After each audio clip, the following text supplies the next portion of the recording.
വിവാദങ്ങൾക്കിടെ CPM branch സമ്മേളനങ്ങൾക്ക് നാളെ തുടക്കമാകും. തെരഞ്ഞെടുപ്പ് പരാജയത്തിലും വീഴ്ചകളിലും സർക്കാരിനും മുഖ്യമന്ത്രിക്കുമെതിരെ വലിയ വിമർശനങ്ങൾ സമ്മേളനത്തിൽ പ്രതീക്ഷിക്കുന്നു. തിരുത്തൽ നയത്തിൽ തുടർച്ച വേണമെന്നും യോഗങ്ങളിൽ ആവശ്യമുയരും. തദ്ദേശ സ്വയംഭരണ തെരഞ്ഞെടുപ്പിന് മുൻപ് സമ്മേളനങ്ങൾ പൂർത്തിയാക്കി പ്രാദേശിക തലം മുതൽ സംഘടനാ സംവിധാനം ബലപ്പെടുത്താനാണ് CPM ശ്രമം. പക്ഷേ മുമ്പിലുള്ളത് വലിയ വെല്ലുവിളികൾ.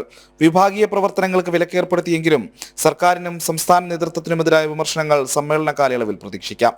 ലോക്സഭാ തെരഞ്ഞെടുപ്പിലെ തോൽവിക്കും വോട്ട് ചോർച്ചയ്ക്കും കാരണം സർക്കാരിന്റെയും മുഖ്യമന്ത്രിയുടെയും ശൈലിയും വീഴ്ചകളും അതിരുകടന്ന മുസ്ലിം പ്രീണനവുമാണെന്ന ബോധ്യം പാർട്ടിക്കുണ്ട്.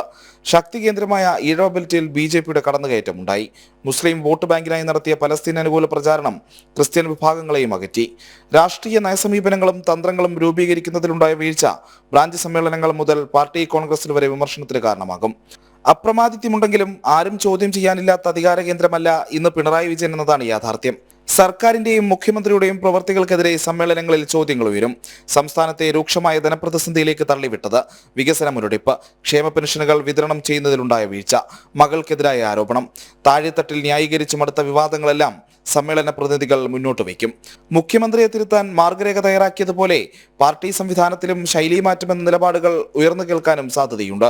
മുകേഷിനും രഞ്ജിത്തിനുമെതിരായ ലൈംഗിക ആരോപണങ്ങളും തുടർ നടപടികളും സമ്മേളനങ്ങളിൽ സജീവ ചർച്ചാ വിഷയമാകുമെന്നതിലും തർക്കമില്ല. ജനം, തിരുവനന്തപുരം.